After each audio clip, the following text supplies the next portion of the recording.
Pemirsa, untuk membahas keracunan MBG sudah bersama kami Wakil Kepala BGN, Ibu Nani S. Deang. Bu Nani S. Deang, kami ingin tahu bagaimana hasil sementara investigasi dari Badan Gizi Nasional, Bu Nani.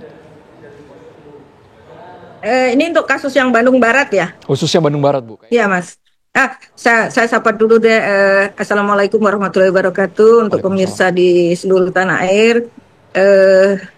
Sekali lagi saya mohon maaf dengan apa yang terjadi belakangan ini, dan kami akan terus memperbaiki diri BGN. Kami juga terus rapat siang malam apa yang harus kami lakukan, dan dalam hasil sementara nih ya Mas, investigasi kami sementara itu adalah memang pada proses produksi, di proses produksi yaitu terutama itu adalah pada pengolahan, Mas. Kemarin sudah saya bilang bahwa pengolahan pada waktu yang kecepatan, jadi kan proses masak itu untuk dikonsumsi itu harus maksimal 6 jam, tidak boleh lebih dari 6 jam. Nah, kemarin ada yang masak itu jam 9 dan ada yang dapur yang jam 8, kemudian diberikannya jam 7 tapi baru dimakan jam 9-10, artinya lebih dari 12 jam.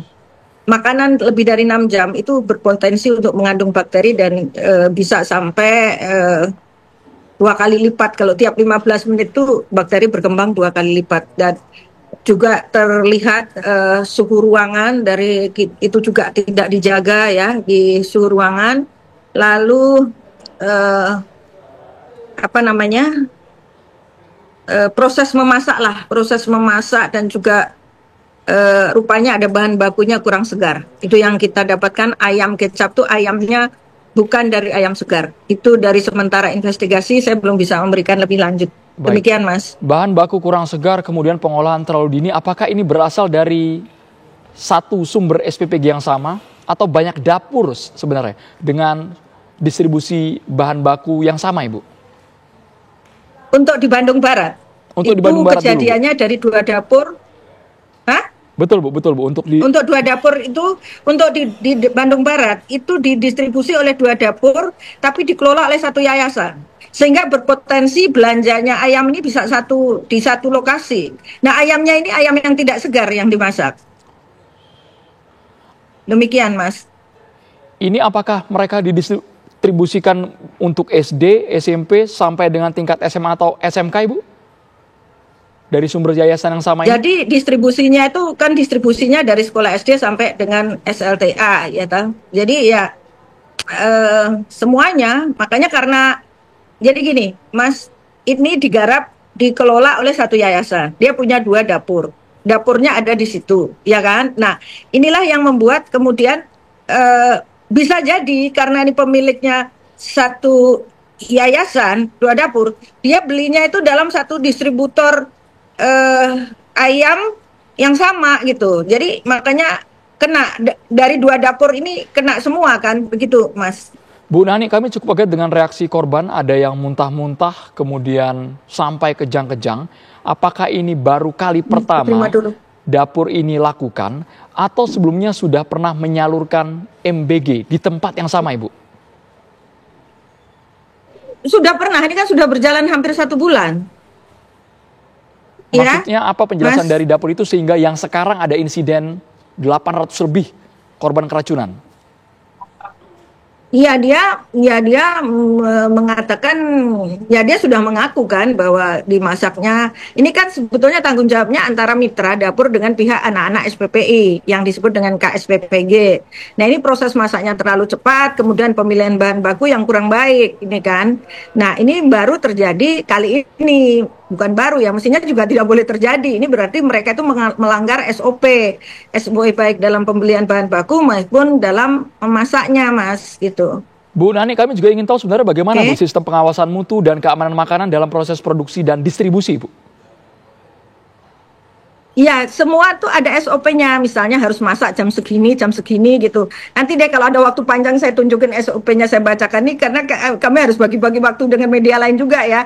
Jadi intinya ada SOP-nya, tapi dilanggar. Misalnya SOP masak itu harus dimasak. Itu kalau jam 7 didistribusikan, harus dimasaknya itu jam 1. atau jam 2 mulai dimasak gitu. Tapi itu dimasaknya kan jam 8 malam. Nah, itu kan udah salah. Sehingga waktu jarak antara memasak dengan makan ini kan lama. Mungkin kan pertanyaan kita, kenapa kalau di rumah kok bisa berjam-jam makan pagi, bisa dimakan lagi besoknya. Karena kan dipanasin. Ini kan tidak dipanasin gitu, Mas. Ya. Yayasan atau dapur yang dianggap teledor ini apakah akan ditutup secara permanen, Bu Nani?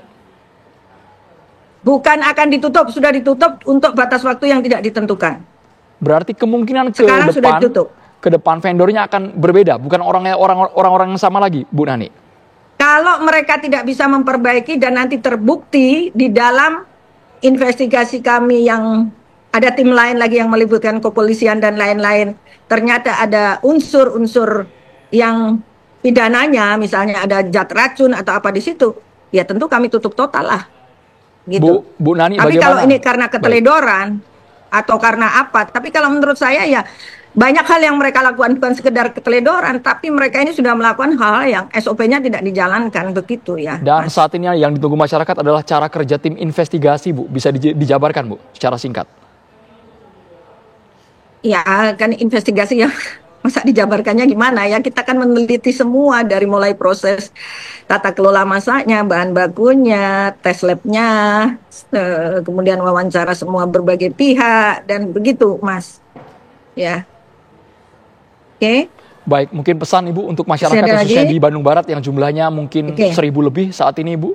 Bahkan kami total, Bu, di Indonesia ada 5.000 orang, Bu, yang keracunan MBG.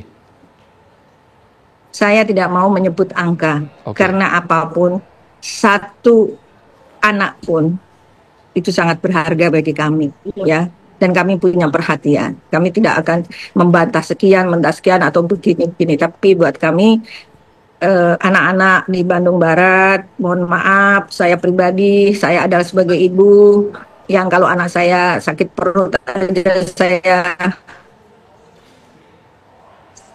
saya bisa nggak masuk kantor, saya nangis, anak saya panas sedikit, saya stres, apalagi ini ibu-ibu yang anak-anaknya sekarang dirawat atau kalau nggak salah yang dirawat semua biaya kan kami tanggung, dan tentu ini bukan masalah pihak aku salah, udah nggak ada yang salah lain kecuali ya kami belum menjalankan secara benar, dan kami akan terus perbaiki sampai kami bisa memberikan yang terbaik, karena tujuan dari Makan Bergizi ini adalah memberikan gizi yang terbaik untuk anak-anak Indonesia dan juga menciptakan lapangan kerja dari dapur-dapur MBG. Demikian, Mas, sekali lagi mohon maaf untuk warga Bandung Barat. Semoga Allah memberikan kekuatan untuk anak-anak dan juga untuk para orang tua. Terima kasih. Terima kasih Wakil Kepala BGN Nani SD yang sudah bergabung di Kabar Petang. Terima kasih, Bu Nani.